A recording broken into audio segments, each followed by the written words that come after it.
In this video, I'll be showing you how to fix plugged-in headphones not working on iPhone. If you find this video helpful, drop a like and subscribe. Now, it's actually a very simple thing to do. And regardless of where you're from, if you have an iPhone 17, it always comes as a USB-C port. They no longer use like the lightning cable anymore for the chargers on an iPhone 17. It's always going to be a USB-C port.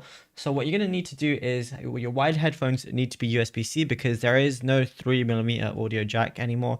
Because that's quite outdated now. So you want to go ahead and find USB-C wired headphones, plug it into the place that you would plug your charger into, and then you're going to be able to use those wired headphones with your iPhone. The only thing is, of course, you won't be able to charge your phone at the same time unless you have like a USB-C splitter. That's the only way to do it. But once you have your wired headphones plugged into your iPhone, you can swipe down and then you're going to see like different things here.